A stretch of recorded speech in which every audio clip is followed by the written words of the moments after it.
Hey everybody, welcome to another Blast from the Past G.I.Joe Classified Edition. And today we're going to be looking at the Python Patrol Cobra Viper. And the Viper came out in 2022, along with the Bat, Python Patrol Bat. They came in the same wave together.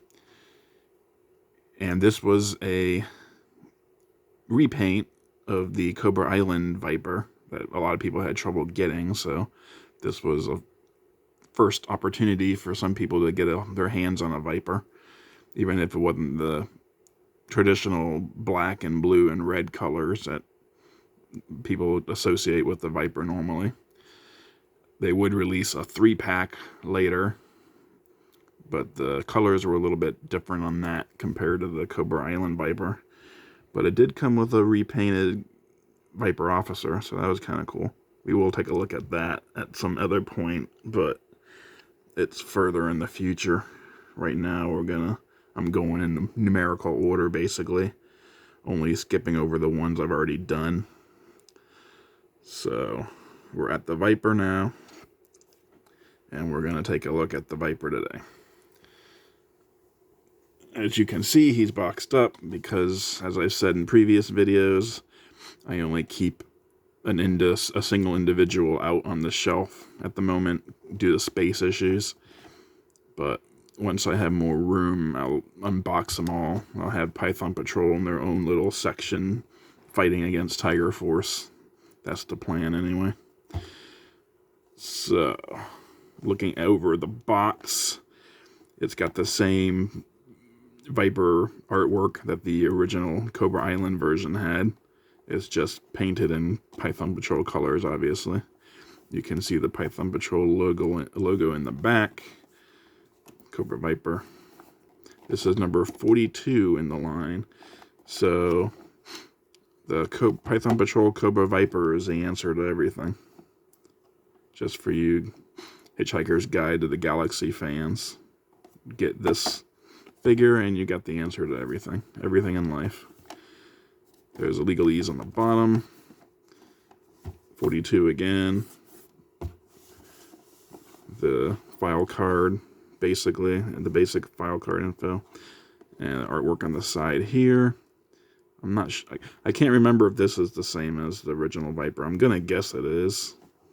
But it does look a little different. I don't know. I can't recall what the Cobra Island Viper's side art looked like. I do know that is similar, though.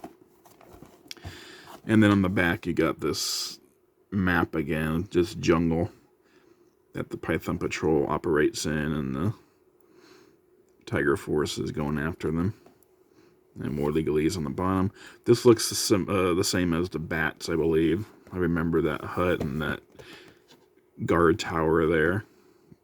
I'm pretty sure those are both in the Bats box as well, so we won't stick around too long for this because it's identical to the one we just did last week. So there you have the box, and this is going to be kind of an unboxing. Well, obviously I've already taken them out at one point, so it's not a total unboxing, but if you're an ASMR type, you like hearing the sound of plastic toys coming out of a plastic tray, then this part's for you.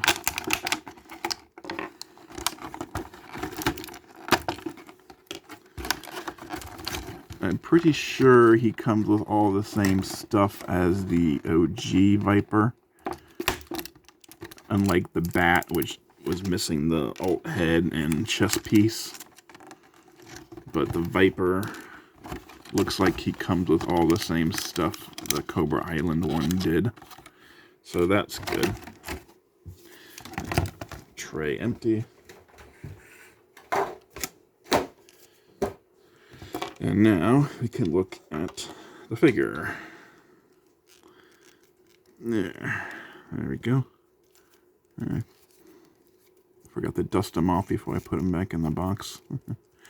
My shelves used to be open to air, But then I got these plastic sheets of plastic I could install in front of the shelf to keep not only the dust out, but also my cats from jumping up in there and knocking things over. So, but I removed him before I got the doors, so he had a little bit of dust on his head. But anyway, here you go. Still a good-looking figure. Like the bat, I think he's one of the figures that wears the Python colors the best.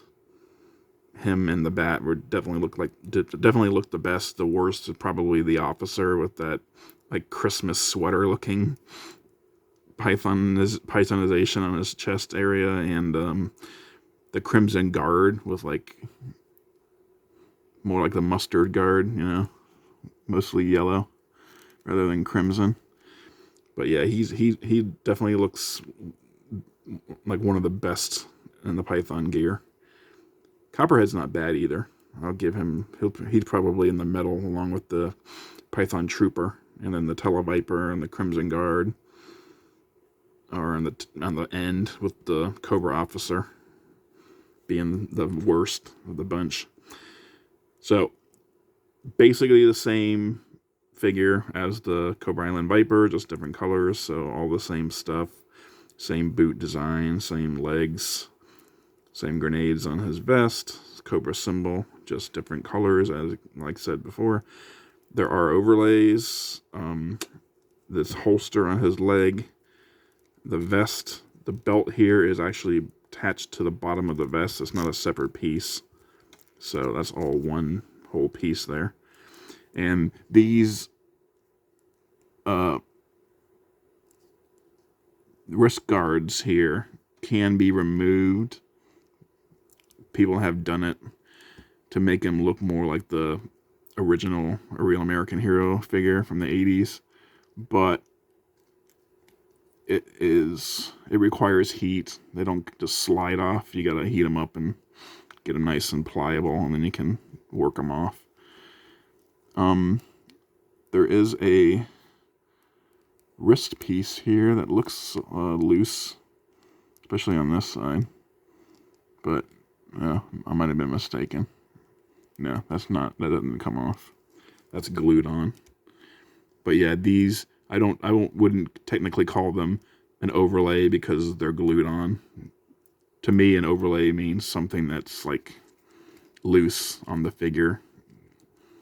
You could just take off with in the vest case, you'd have to pop his arms off and his head, but you wouldn't require, I guess you require heat to get the arms off, but it's not the same, in my opinion, as melting glue. That's actually holding something on. So, actually, this is kind of loose. Okay, yeah, this one is loose. So I could probably slide this one off.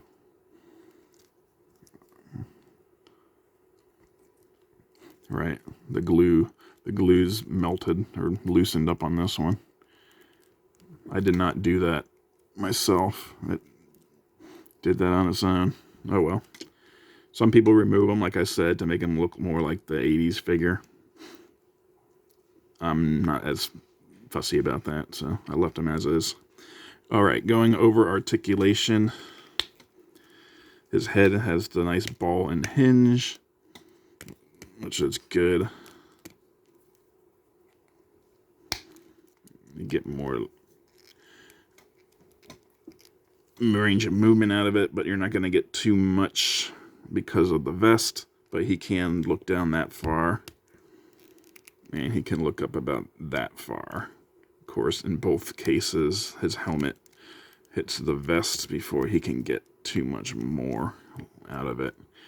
You can do the Exorcist. He's got a little bit of tilt, not much, nothing to write home about. Arms go all the way around. You can get a T-pose going. Got the bicep cut. The double jointed but pinned arms, because this is the old Cobra Island Viper mold. He has a horizontal wrist peg on the right and a vertical one on the left.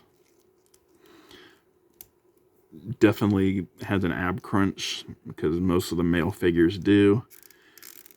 But because of the vest, probably won't get much more than that out of it. Can go back about that far. You can twist though, like you did last summer. Twisting time is here. He can do the Van Damme splits easily. Let's see. Can kick out about that far. And he can kick back about that far. He's got the upper thigh cut on both sides. The double jointed pinned knee.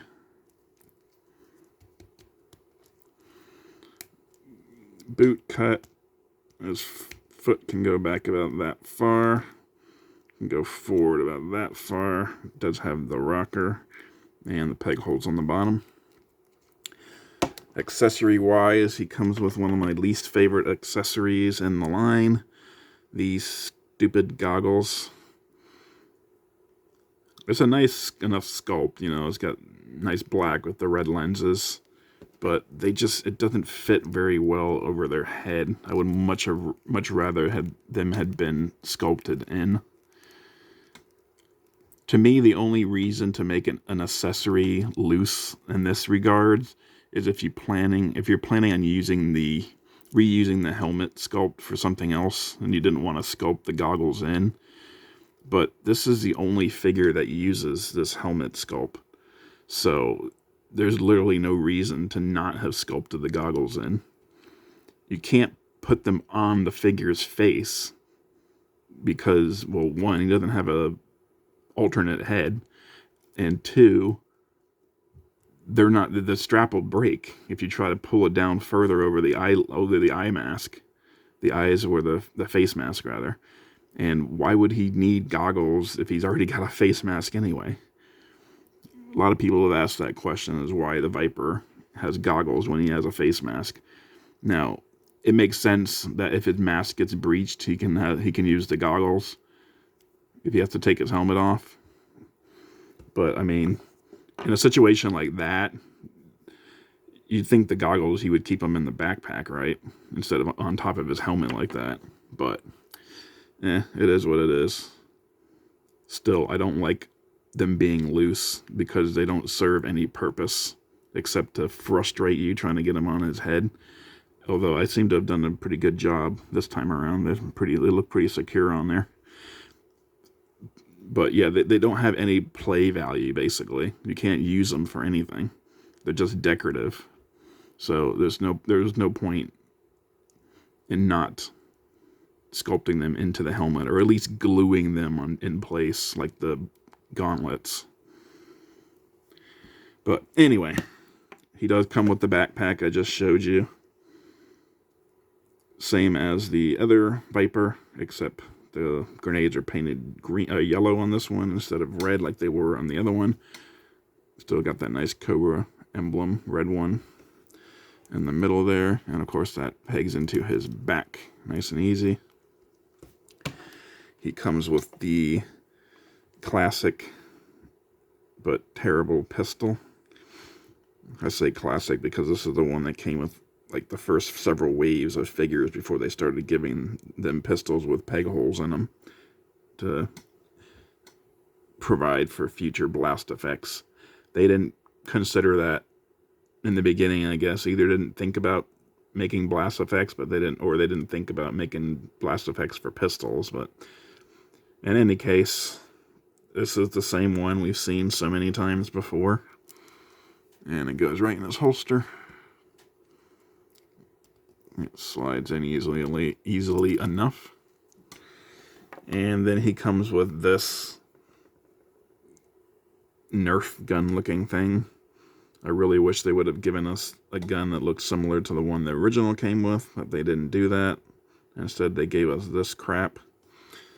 And I hate guns that have this kind of handle because it makes it more difficult to get into their hands.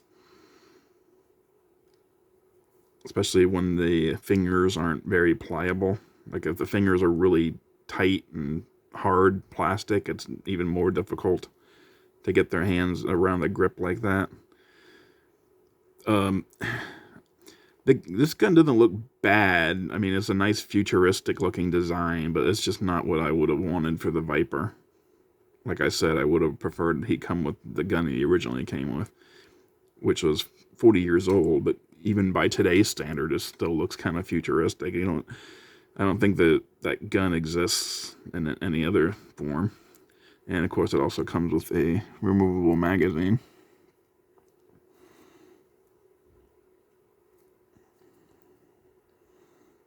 I have it upside down.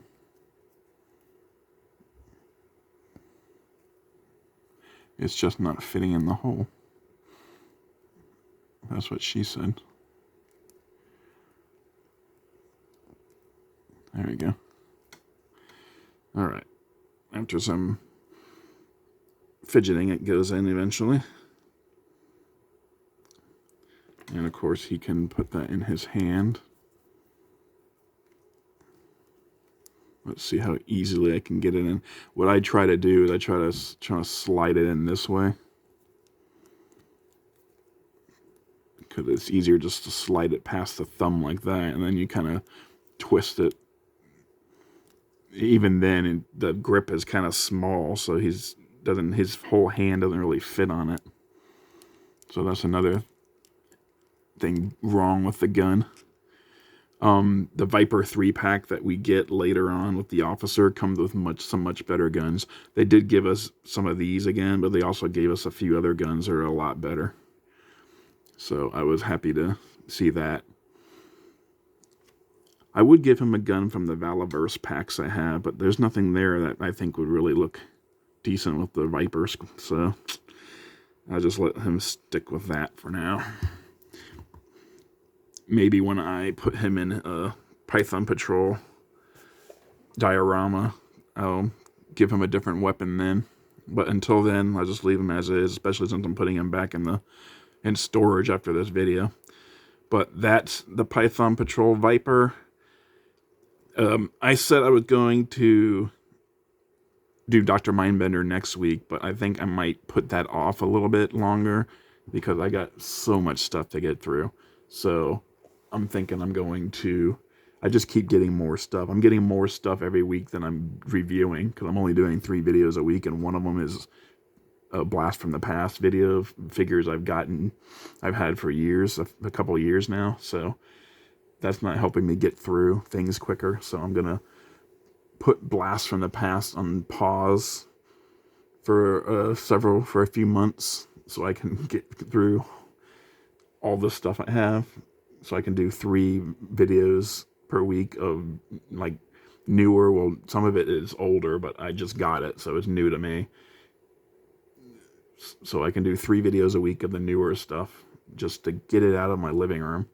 And then I can go back to Blast from the Past at that point. So stay tuned at a later point. I'll probably let you know in one of the Friday videos when I'm going back to Blast from the Past. I'll let you know on that Friday video. Stay tuned this Sunday. Dr. Mindbender, Blast from the Past, yada, yada, yada. But until then, this is the last Blast from the Past for the time being. It's until I can get just a sheer number of packages in my living room down to a more manageable level. So, comment down below, like and subscribe, and I'll talk to you next time.